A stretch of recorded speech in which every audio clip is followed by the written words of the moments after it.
Duguuggaa sanyii namaa kan biyyoota dhiyaa keessatti tahame hanga dhumaattiin waliin tura akkam jirtu daawwattoota teena sagantaa addaa qabannee isiniif dhiyaanne nu faana tura. Waggaa 30 duratti lola cimaa waggaa 3 adeemsifame kan nama 250 ol lubbuu itti dhabsiisee nama miliyoona 2 qa'ee isaanii irraa buqqise. Lolli sun eessatti tahame eenyu irratti tahame jettanii wal gaafachuun keessan hin oolu. Lolli duguuggaa kun kan irratti raawwatame ummata musliima Boosniyaa irratti tahame.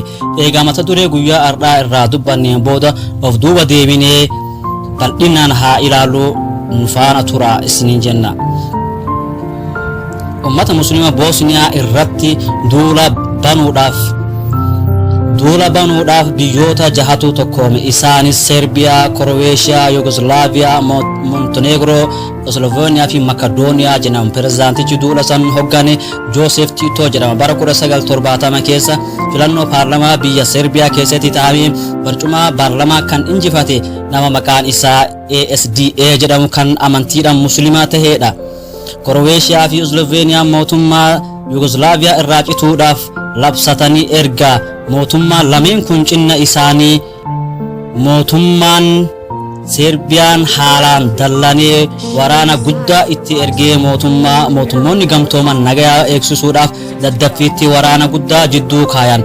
Kroweeshiyaa fi Sloveeniyaa itti aanee ummanni musliimoota Boosniyaa leen mootummaa gabroonfataa Serbiyaa irraa cituudhaaf murteeffatan. Bara 1992 filannoo ummataan taasifameen ummanni musliimoota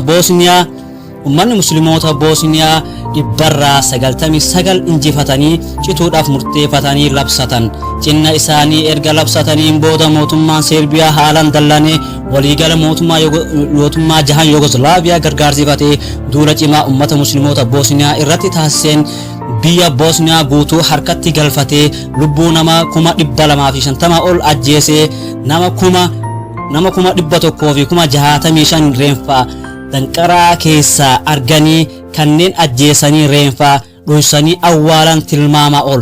Akkasumas kanneen qa'ee isaanii irraa buqqisan tilmaamutti gara nama miliyoona 2 ol.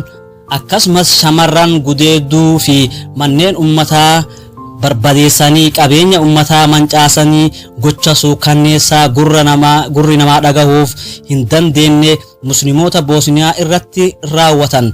Jeneraaltichi maqaan isaa Raado Van Kroweeshiyaa jedhamu kan akka malee jibbaa amantii musliimaatiif qabutu duula waraanaa san hogganaa godhan. Bara 1995 duguuggaa suukanneessaa kan addunyaa rifachiise kan ummata Boosniyaa fi ummata musliimoota addunyaa hunda gadaanessa cimaa onnee isaanii keessatti hambise kan maqaan isaa sarbanneessaa jedhamu taasifame.